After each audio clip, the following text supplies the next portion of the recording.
Imagine for a moment that new gadget you've been eyeing, or maybe just your favorite coffee on the way to class. When you finally buy it, what are you really purchasing? Is it simply the item, or is there, something much more going on beneath the surface?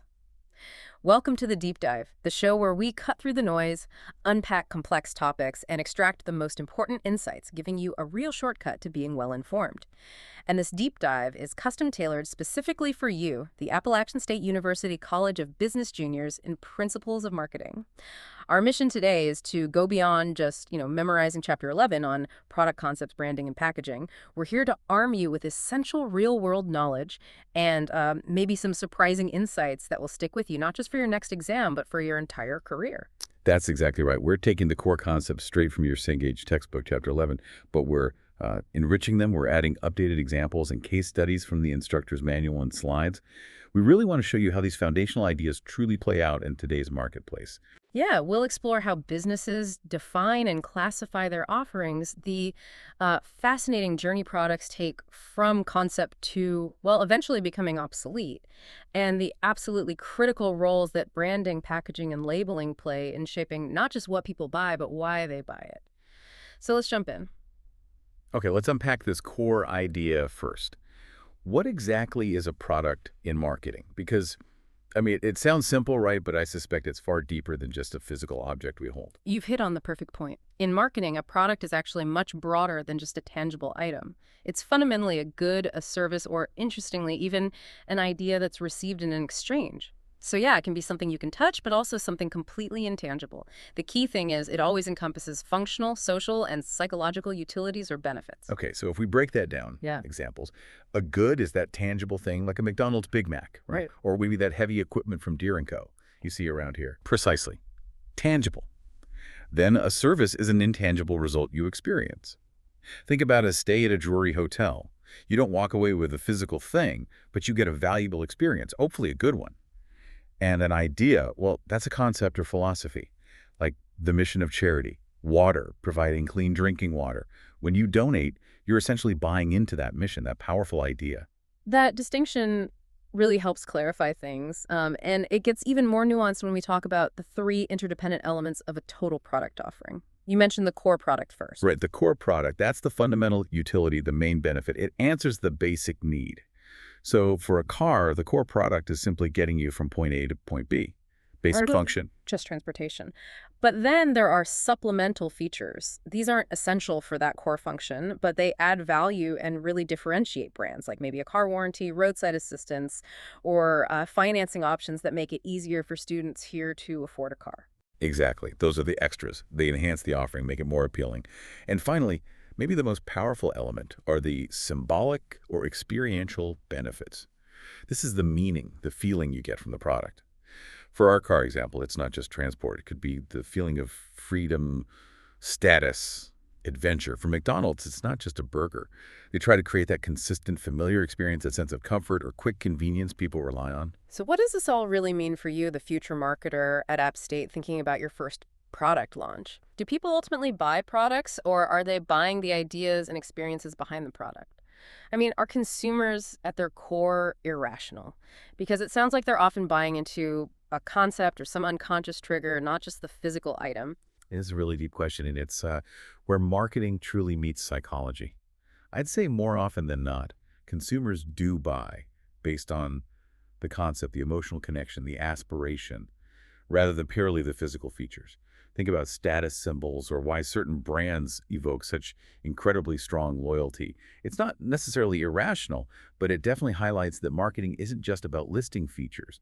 It's about tapping into those deeper desires and perceptions. Honestly, understanding these psychological triggers is one of the most critical skills you'll develop. Okay, that makes a lot of sense. So now that we understand this multifaceted nature of a product, how do marketers actually, classify them? It seems like an incredibly broad category, from like a stick of gum to a giant wind turbine. It is. It's huge. Products generally fall into two main buckets: consumer products and business products. Consumer products are the ones bought to satisfy personal and family needs, and we primarily categorize these based on how buyers behave when they purchase them. Okay, so consumer products broken down by buyer behavior. Let's start with maybe what you grab on the way to class. Convenience products. Exactly. Convenience products are inexpensive items, purchased frequently, with really minimal effort. Think about gum, soda, bananas. For these, packaging is absolutely crucial. They're often self-service, so the package has to do the selling, grab your attention instantly. Right. Then there are shopping products. This is where buyers are willing to put in more effort, right? Comparing prices, features. Precisely. Think about buying a Canon camera, a microwave, or even clothing and furniture. You take more time, maybe visit multiple stores, do research online. Turnover is lower than convenience goods, so channel members, like retailers, expect higher gross margins to compensate for the extra sales effort involved. Makes sense. And for those really unique purchases where you know exactly what you want and won't settle, that's specialty products. Yeah. Items with unique characteristics. Buyers will put in considerable effort, often refusing any substitutes. A wedding dress is a classic example. Or a specific car, like a BMW, or a high-end watch, like a Tag Heuer. Distribution is usually very limited, and yeah, gross margins are high because the demand is so specific and strong. Okay, and finally, we have unsought products. These sound a bit, well, unexpected. They are. These are products bought because of a sudden problem thing towing services after a flat tire. Or they're simply products customers aren't aware of or don't actively think about buying until they absolutely need them, like life insurance or emergency medical services. Marketers often have to be really proactive in reaching consumers for these types of products. Got it. So that covers things we buy for ourselves. But what about products businesses buy? How are those classified? Right, those are business products. They're purchased for a firm's operations, maybe for resale or to manufacture other products.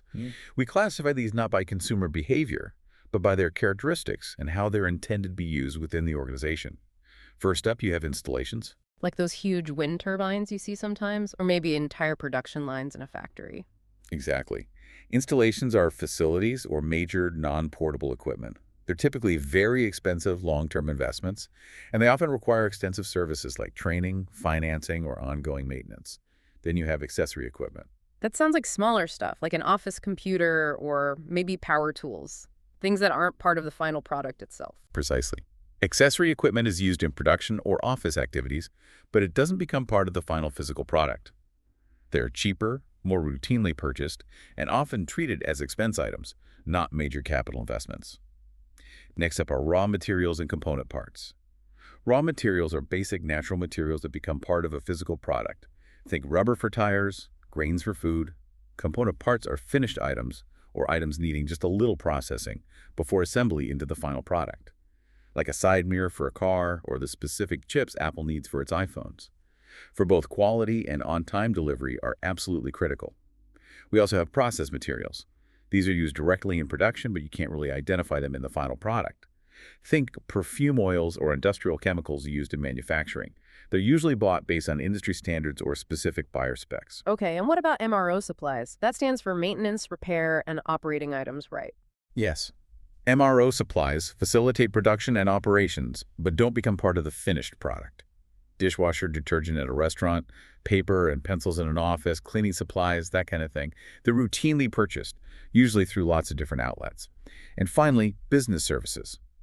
These are intangible products organizations use in their operations, like professional audits from an accounting firm, legal advice, marketing research, even janitorial services.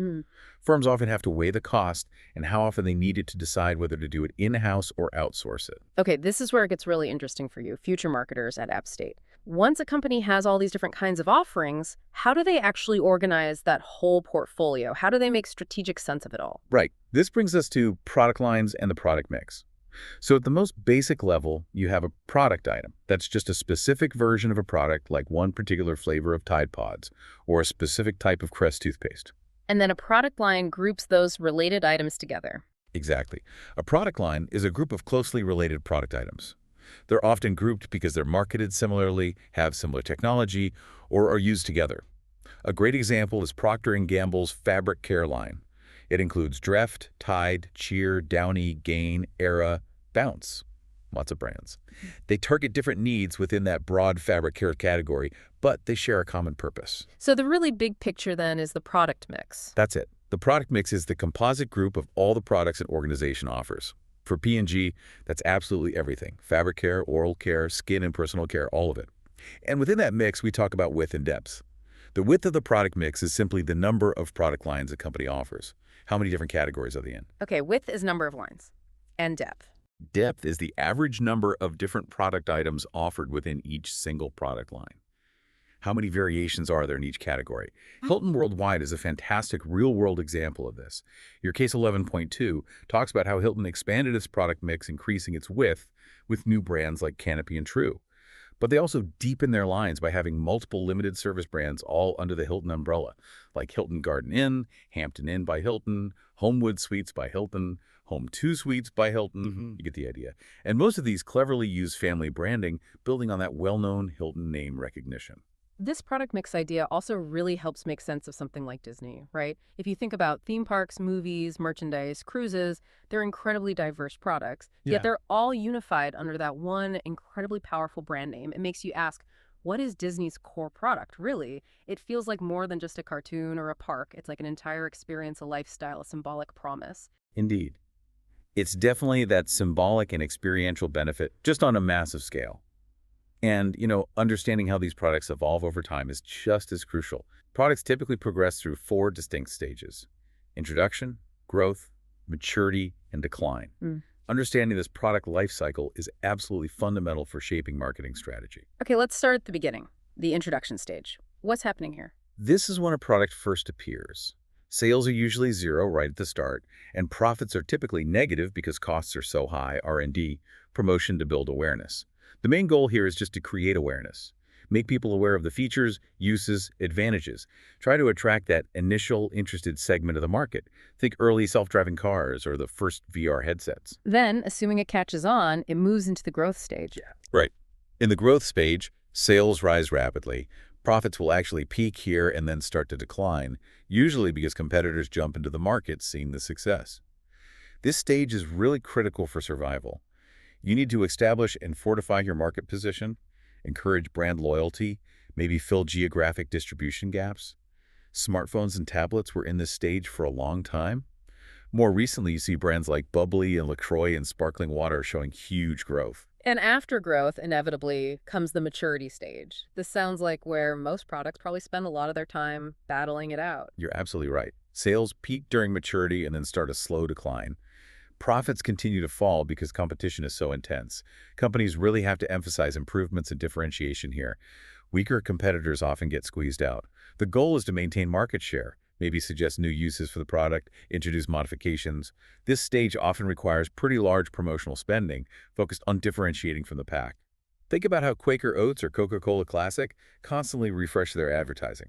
And speaking of competition, that intense rivalry we see with Hilton always competing with Marriott, Choice, and even disruptors like Airbnb, that clearly signals the whole hotel category is firmly in that maturity stage, doesn't it? They need constant differentiation. Absolutely a perfect example. And finally, we have the decline stage. Okay, this is where sales fall rapidly. Things aren't looking so good for the product anymore. Precisely. Marketers here face tough decisions. Do you eliminate items from the line? Do you drastically cut promotion? Or maybe try to reposition the product somehow to find a new niche? Print encyclopedias, CD players, those are classic examples of products undeniably in decline. So once a product is out there, how do consumers actually decide to, accept it? It's not usually an overnight switch for most people, is it? Definitely not. It's usually a process. Buyers typically go through a product adoption process, which has 5 stages. First, there's awareness, just becoming aware the product exists. Then interest, where they actively seek information, they're receptive to learning more. Next is evaluation, where they consider the benefits, weigh its value against the competition, and decide if they should even try it. And after evaluating comes the actual trial, trying it out. Yes, the trial stage is critical. This is where the buyer examines, tests, or tries the product to see if it really meets their needs. If it does, they move to adoption. They purchase it and expect to use it again. What's really interesting here is that people move through this process at different speeds, which brings us to adopter categories. Ah, right. That's where we see the innovators first. They're the risk takers, the ones who love trying new things, right? Exactly. Then come the early adopters. They adopt early, but they choose carefully. They're often seen as in the know and influence others. The early majority adopt just before the average person. They're more deliberate, cautious.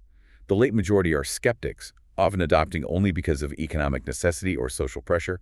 And finally, the laggards. They're the last to adopt, often suspicious of new products and change. A really brilliant illustration of managing this is Impossible Foods, which you cover in video case 11.1. They initially sold their meatless burger in trendy restaurants instead of just putting it in supermarkets. Why was that so smart for adoption? Oh, that strategy was incredibly shrewd. It completely bypassed the initial skepticism you might get from the mass market. By putting the Impossible Burger in trendy restaurants first, they targeted the innovators and early adopters, people who actively seek out new food experiences. This immediately boosted awareness and interest and let those crucial early adopters trial the product in a credible, appealing setting where it tasted great. That positive initial buzz and credibility then made it much easier for the early majority and others to adopt it when it did hit supermarkets. It's really a masterclass in understanding and managing that adoption curve. Okay, so if a product is more than just a thing, if it's about benefits, experiences, even ideas, how do marketers actually create that more? How do they turn a simple good into a powerhouse offering that builds deep customer loyalty? That's exactly where branding comes in. A brand is essentially a name, a term, a symbol, a design, or really any other feature that identifies one seller's product as distinct from all the others. It's that unique signature that lives in the consumer's mind. Within that, you have the brand name, which is the part you can speak letters, words, numbers. Then the brand mark, the non-spoken part, a symbol or design, like the Nike swoosh or Apple's apple. And a trademark is the legal protection for that brand identity. Correct. It's a legal designation giving exclusive use, stopping others from using it. It protects that unique identity you've built. And slightly different is a trade name, which is the full legal name of the organization itself, like Apple Inc., whereas iPhone is a brand name. So beyond just, recognition, what's the real value of all this branding stuff for both buyers and sellers? Okay, for buyers, brands help identify products that meet their quality standards, which saves time and reduces the perceived risk of buying something new. There's also often a significant psychological reward or status tied to owning certain brands. Think Apple again, it signifies something about you. For sellers, branding identifies their products, making repeat purchases much easier and fostering loyalty. It also helps promotional efforts. Promoting one branded item often helps others in the same family. It can stabilize market share, allows for more efficient use of resources, and this is huge. It often allows a firm to charge premium prices. It's that intangible value that's so powerful. This all sounds like it ties directly into brand equity. That term sounds incredibly valuable for companies. Oh, it is. Brand equity is basically the marketing and financial value linked to a brand's strength in the market. Think of it like an invisible bank account the brand builds in consumers' minds, full of positive associations.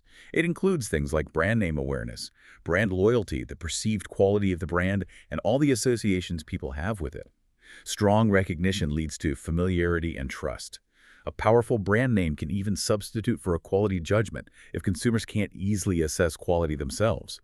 Marketers work hard to link lifestyles or personalities to brands like Coach rebranding to Tapestry to emphasize a broader luxury lifestyle.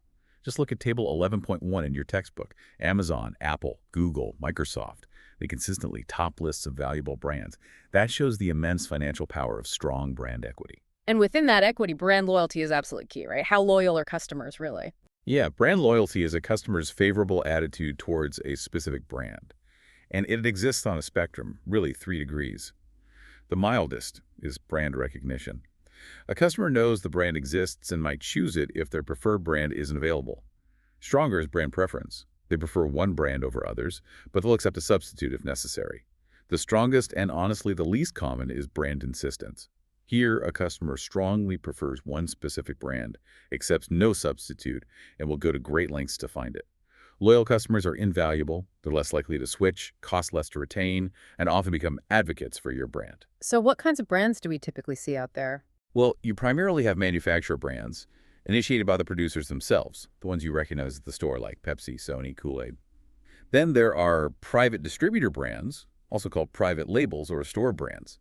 These are initiated and owned by resellers, think Kroger Value, Whole Foods 365 Everyday Value, Costco's Kirkland, even Amazon's private brands now. These usually offer retailers higher gross margins and more control over their shelves. And finally, you have generic brands, which indicate only the product category, no company name like just eggs or aluminum foil. They're usually the lowest priced option. Choosing a brand name itself seems like a huge decision. What goes into that? Especially if you're, say, a new startup coming out of App State. It's absolutely critical. A good brand name should be easy to say, spell, and recall. It needs to be distinctive. Ideally, it should be compatible with the product line and usable across different media. But beyond just choosing it, marketers have to diligently protect their trademarks from infringement and, crucially, prevent the brand name from becoming a generic term for the whole product category. Think about how aspirin, escalator, even thermos were once brand names but lost their trademark protection because they became common nouns for the product type. You have to actively police it. And when it comes to branding strategies, what are the main approaches? It feels easy to get some of these mixed up, like individual versus family branding. It can be. So let's clarify. A company might choose individual branding, where each product gets a different name. Think of Hilton again, their luxury brands. Waldorf Astoria and Conrad have distinct names. This protects other products if one fails, and it lets you target very specific market segments. Or they might use family branding, where all products share the same name or part of the name, like all those by Hilton brands, Home 2 Suites by Hilton, Hampton Inn by Hilton. Here, promoting one helps all the others under that family umbrella. Okay, so if Hilton launched a new budget hotel called True by Hilton, that's family branding because it's still a hotel leveraging the Hilton name. But what about brand extension? How is that different? That's a great distinction to make. Brand extension is when you use an existing brand name for a new product in a different product category altogether, not just a new flavor or size in the same line. So if Hilton, known for hotels, suddenly started selling Hilton-branded luggage, that would be a brand extension. You're leveraging your existing brand equity in a totally new space. You just have to be careful not to dilute the brand by extending it too far or into categories where it doesn't really fit. Right. And co-branding, I definitely see that on products sometimes. That's when two or more brands team up on a single product, leveraging the equity of both. It could be brands from the same company or different ones, like Tide Pods featuring Febreze scent. The key is that the brands need to complement each other well for it to work. And finally, there's brand licensing. That's where a company permits another organization to use its brand on their products for a fee. Think John Deere letting a toy company make eco-friendly toys, or all the Disney merchandise out there. It offers extra revenue and publicity, but the downside is you have less control over how the licensee uses your brand. Okay, so if branding gives a product its identity, its personality, then packaging is like its outer shell, its first impression on the shelf. How does packaging fit into the overall marketing strategy? Packaging is incredibly vital. It's the container development itself, and it does so much. It makes products versatile, safer, easier to use. Its functions are really numerous. It physically protects the product, obviously. It offers convenience, think single-serving containers for busy students. Critically, it promotes the product by communicating features, benefits, image right there on the shelf. It can even symbolically communicate quality or evoke an emotional response, sometimes before the consumer even reads a word. What are the main things marketers have to consider when designing packaging? It seems like there's a lot more to it than just, making it look nice. Oh, absolutely. Cost is a big one. Buyers might pay a bit more for better packaging, but there are limits. Regulations are key FDA rules for tamper resistance on food and medicine, for example. Marketers also think about consistency. Should they use family packaging with a similar look across all products to build recognition? The promotional role is huge. Size, shape, color, graphics, all inform and persuade. Then there are reseller needs, transportation, storage, handling. If a package is a pain to stock, stores might not carry it. And increasingly, environmental responsibility is a huge factor. Recyclable, compostable, lighter materials. Think about McCormick spices, lean cuisine meals, Valvoline oil. Their packaging is carefully designed with these factors in mind. Even local businesses like Local consider sustainable packaging for their artisanal goods. And packaging isn't static, right? It can be a major strategic tool that changes over time. You're exactly right. Marketers might alter the package because styles change, or to highlight new product features, or maybe to use new, safer, or more convenient materials. There's also secondary use packaging, which adds value because you can reuse the container for something else after the product is gone, like a nice glass jar you keep. Category-consistent packaging uses traditional shapes or colors, so consumers easily recognize what kind of product it is, like a standard milk carton shape. But sometimes you want to break the mold, right? Which is where innovative packaging comes in. Exactly. Unique designs, maybe a special cap, an ergonomic bottle shape, an unusual applicator, can really distinguish a brand from competitors, especially if it makes the product safer or easier to use. Then there's multiple packaging twin packs, six packs. This can boost demand by simply putting more product in the consumer's hands, encouraging consumption, and it's often easier to handle. Lastly, Handling improved packaging involves changing the design specifically to make it easier for distribution channel members to transport, store, and shelf. Making it easier for retailers is a huge win for getting good shelf space. Okay, closely related to packaging is labeling. Yeah. What are its core functions and what do marketers need to know, especially with all the rules and regulations? Labeling is essentially providing all the identifying, promotional, informational, and legal details right there on the product label. The label can be part of the package itself or a separate tag or sticker. The information can be really extensive. Brand name, trademark symbol, package size and contents, features, nutrition facts, allergens, the type and style of the product, serving suggestions, care instructions, directions for use, safety precautions, manufacturer details, expiration dates, even seals of approval sometimes. So beyond just giving basic info, labels also play a promotional role, right? Drawing attention to benefits or maybe special offers. But there are significant legal aspects too. This seems really important for you, future marketers at App State, dealing with consumer protection. Definitely. Federal laws dictate a lot of required information. Garments, for instance, must list the manufacturer, country of origin, fabric content, including instructions. Non-edible things like shampoo need safety precautions and directions. The Nutrition Labeling Act of 1990 was huge. It mandates standardized nutrition content on food labels, showing calories, fat, carbs, vitamins, etc., so consumers can easily compare products. Sure. And the FTC has pretty strict guidelines for made in USA claims requires all or virtually all components to actually be US made. This brings up a really timely and potentially tricky issue. What about hot button topics like genetically modified foods? Should genetically modified salmon, for example, be labeled as such? And would doing that unfairly imply it's unsafe? As a marketer, how would you even begin to address consumer concerns using labeling in a debate like that? It sounds like a real balancing act. It's a perfect example of the delicate balance marketers constantly face. Often, regulators only require labels for foods that are significantly different from the original in, say, nutritional content. GMO salmon might not meet that threshold, even though many critics argue it should be labeled purely because it's GMO. As marketers, you have to navigate this complex space between the consumer's right to know, the push for transparency, and avoiding negative implications or unfair perceptions of risk where maybe the science doesn't support it. Labeling in these cases becomes an incredibly powerful communication tool. It can either build trust or fuel skepticism, depending entirely on how it's handled and the messaging around it. It's a complex challenge that really tests your understanding of consumer psychology and ethics. Wow. Well, you've just navigated a truly deep dive into the fascinating world of product concepts, branding, and packaging. We started by defining what a product really is, way beyond just a tangible item. We looked at its core function, those supplemental features, and the really powerful symbolic benefits. We then explored how products get classified, from the everyday convenience items we barely think about grabbing, all the way to major business installations that power industries. We saw their distinct characteristics and how they're used differently. Yeah, and we tracked a product's journey through its life cycle introduction, growth, maturity, decline, and saw how marketing strategies have to shift at each stage. And we unpacked that product adoption process, revealing how different types of consumers jump on board new products at different speeds, which gives marketers clever ways to maybe accelerate acceptance. And finally, we really uncovered the immense strategic power packed into branding, packaging, and labeling. From building invaluable brand equity and fostering fierce loyalty to protecting your intellectual property and communicating vital information clearly to consumers.